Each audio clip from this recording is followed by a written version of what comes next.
And the last game we have on this episode is Fire in the Library. Designed by Tony Miller and John Prather. The artists are Katie Khau and Beth Sobel, and the publisher is Weird Giraffe Games.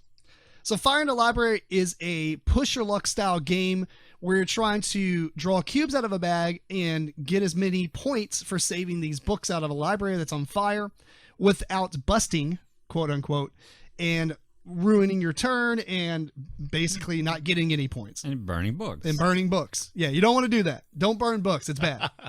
So the way the game is kind of set up, I won't go over all the rules. Not that it's a very deep game, but the setup is there's 4 different cubes that you can get points for, and those are represented by the 4 different card stacks in the middle of the table. When they put those all together, it actually makes like an entrance to a library artwork or whatever. Mm-hmm. But basically you have a purple, black, white, and yellow book stack. And these are supposed to represent some types of books. Types of books, Genres yeah. of books. Mm-hmm. So black for black magic, because it's fantasy. I don't know. But it also has a value next to it. And so the stacks, you put them in a specific order. And as books get burnt, you remove the cards of the colors that burnt, so that stack actually increases in points. As you're drawing cubes in the beginning of the game, they're not as, you might get a purple, but it's not worth as much. But later on in the game, it might be triple that. So what you do, each player is going to get a turn order card. And at the beginning, I believe that's random or something. And then throughout the game, it's point based. Whoever has the least amount of points, we get to pick which position they are, which card they get for first, second, third, fourth, fifth place or whatever, or turn order. And they're going to get whoever's in first, or whoever has the first player card is going to start the round. They're going to get this bag and they're going to draw 1 cube out of it. And they're going to put it on this card. Now, this card usually has 5 spaces, and some of the spaces might have a fire icon. Otherwise, it might be blank. And what that represents is you bust your turn if you have 2 fire icons, either from fire cubes, which are red, or from the fire icons that are on your board. Oh, no, actually, if you just put a fire icon, fire cube on a fire icon, it counts as 2. It's got a risky space. Yeah, it's a risky space. Yeah. So you draw it, maybe you get a purple. Sweet. You draw it again, maybe you get a blue. Or there's no blue. But you get a yellow. Sweet. You draw it, maybe you get a fire. Well, that's your first fire. But if you're going first, you only have 1 free space. The rest are risky. So at that point, you would bust unless you had an equipment card, like a bucket of water that allowed you to keep going by dousing out one of the fire tokens or whatever. The risky spaces are mostly in the turn order as far as first, second, and third. And then fourth and fifth don't really have any. So it's kind of like that. But the offset is when you're going first, the spaces end up being worth more bonus points, which are heroic points, I think. I can't remember what the actual term is. Right. But you're being the hero going in first, so you get rewarded for pushing your luck even more. For taking on that risk. Because, for instance, the first player card has blank space, and then 4 spaces that are risky spaces. And at the bottom, it says the first space gives you an extra build or item icon if you stop there. But if you keep going, you get 2, 4, 6, and 8 bonus points. Whereas the fifth position, they only get equipment for whenever they stop. No bonus points. No bonus points, but they don't have any risky spaces either. So the only way they bust is if they draw 2 fire cubes. Correct. Which is less likely. Yeah. Than 1. Now, if you do bust, what happens is for every cube that you have on your mat, you're going to burn those books. So if I had a purple and 2 yellow and then I bust, 2 cards are going to come off the yellow stack, 1 off the purple stack. I get an equipment card. You always get one of those if you bust. There's a display out there. I believe it has 3, and then you have a stack, which you can top deck it if you want. Then you're going to pass the bag to the second player who will go and so on and so forth. And the game will end pretty much when one of the stacks gets down to the last card. And then the game ends, and whoever has the most points is the winner. So there's a lot of equipment cards, and those are pretty significant in the game. So we'll bring them up as we're talking if we want to reference those. But essentially, they're stuff like get bonus points for this at the end of the game. Douse out the water, or you can get a shovel so you can draw, 2 and keep 1 or both. Stuff like that. Things that would be useful in a fire. Like a shovel. Or an axe. An axe, yeah. So, or a slingshot so you can throw fire over at somebody else. Yeah. because that's what you're doing. It's hilarious. It's fire in the library, but you're not working together to save the library. Oh, no. You're all out for yourselves. No, it's basically looters in the library that's on fire. It definitely is. That's pretty much what it seems like. So what did y'all think about this? I was very surprised I was by too. this game. This was, I didn't go in with a lot of hope for it being No. a good game, but it is a surprisingly well done game. I enjoyed it a lot. I typically don't like drawing stuff out of bags and getting sand or whatever else. What are you saying? Oh no, I like. He's making a Thebes reference there. Oh. Right, yeah, I don't like drawing out bags where you get bad stuff. Oh. Typically. Well, But in this instance, I did like the game. Thieves is a great game. Agreed. We're We're gonna play it again and review it on this. Presentation-wise, art-wise, it was pretty good. I did like the artwork on the cards where you pull off cards and you can see the flames coming up. Yes. I like that they had the game in a box. Also, typically, It was like a book. a book. Sorry, Yeah. not a box. Which all games should come in a box. When you No opened up tins. when you opened up the book, the back side of the first the front thing is the The scoreboard. scoreboard. Yeah. Right. Clever. Yeah. Well done. Yeah, so that was pretty cool. The bag, meh. It was like a very cheesy. It was like a fire bag. It was like the fabric, the fabric that you get in Michael's on clearance during. I don't remember too much about the bag, but Yeah, it was like I black wrote and it had that. like weird, like the fire up and down fires all over it. You don't remember what it looked like? I remember it was like red or it didn't- flame in or whatever. I didn't think It didn't was bother horrible. me. It was fine. No. It was a bag. It's a bag. I mean, I guess I would have much rather have like a bag that just had the fire in the library logo or That would something. have been fine, yeah. Yeah. Instead of holding Look fire. at that. Look at that. It's a terrible looking bag. That fabric is meh. I mean, it's odd. Yeah. It is. I give you that. The art is Oh, it wasn't unnecessary, bad. but it's fine. It's.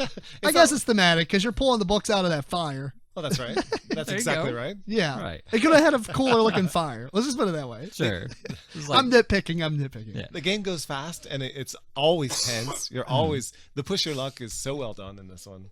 Yeah. Also, the further you go into the game, the more fire cubes are going to be in the bag. So there's more Yes. chances further in the game that you're going to get fire. That library is burning down. Yeah, I forgot that as you burn books, some of the cards that you reveal as you're burning them will have a new fire icon. You have to add more to it. So it does So I make did it like that. riskier. It Right, speeds aspect of things it. up. Speeds Right. things up and makes it riskier toward the end. Which, if you keep running back into a burning building, it's gonna get riskier. Yeah. Right. You know, one of the things I thought was really cool is the idea that sometimes you do want to go first and sometimes you want to go last. And you get to choose. And which you get is to choose, fantastic. yeah, which is real. Well, unless you're first place the whole time. Yeah, No, but if you're you right, are, then yeah. don't complain. Right. Yeah. You're first. But even if you're in first place the whole time, you still get a random assortment of turns. Yes. I'm going first now. I'm third. Oh, this is weird. I'm going last. What is going on? Yeah, yeah. It was just pretty neat, because The only thing bad about that is, as far as I remember, the game will end whether you get that last turn or not. Once that last book is That's right. is shown.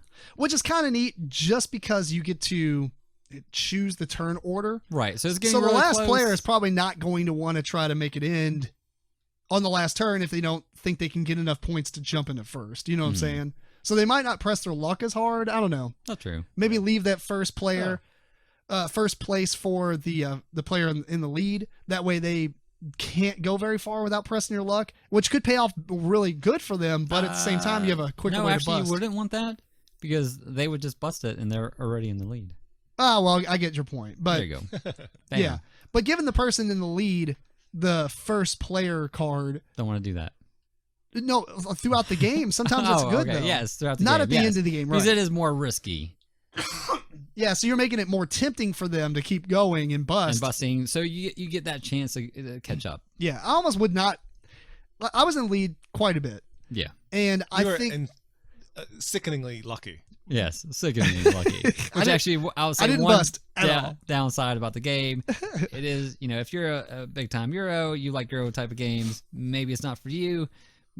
But and it's because you're drawing out a bag. So drawing out of the bag, press your luck, my type of game. Absolutely, yeah. But it goes fast enough that you're not. There's a lot of luck in the game, but it's not a long. It's not an game hour, at 2 all. hour game, Right, yeah. So I can deal with it. Yeah, that's good. I was really surprised. Even like a few rounds in, I was like, this is really cool. I feel like you always have a chance. You always feel like you have a You shot. always have a Yeah, chance. but then That you is go and true. you're like, fire. Yeah. Fire. It's Fire so again. it's so demoralizing. The first token you pull out, fire. You got to be kidding me. I don't about- even have a chance. Actually, with George, it happened a couple times. I have a lot. Yeah, I first two, fire. I had You're the done. opposite game that Tim did. Yeah. Yeah. Yeah. My luck was not in that night. Which is really a testament to the game because George didn't really. He had a lot of turns, and I was like, he hates this game. So I'm very surprised that you thought it was a surprising game, and it was pretty good. Yeah, I actually really liked it. Which is actually really says a lot about you because a lot of people. Like Papao. He was like, I hate that game. Papao. Because you I rolled do. really bad. I had a very miserable time with Papao. Right. Well, I Anyway. was going to say that even if you get destroyed in the game and you still like it, that's a good right. unbiased way to view it. But now Exactly. Eric just canceled it. No, that stays true Oh, because, is it? because he did poorly in Papao on rolling, and that's one of the reasons he didn't like it, is because you can do so poorly, and it kind of affects your feelings about the game. Well, in how you that can one- play in the game. Okay. And that game is a longer game.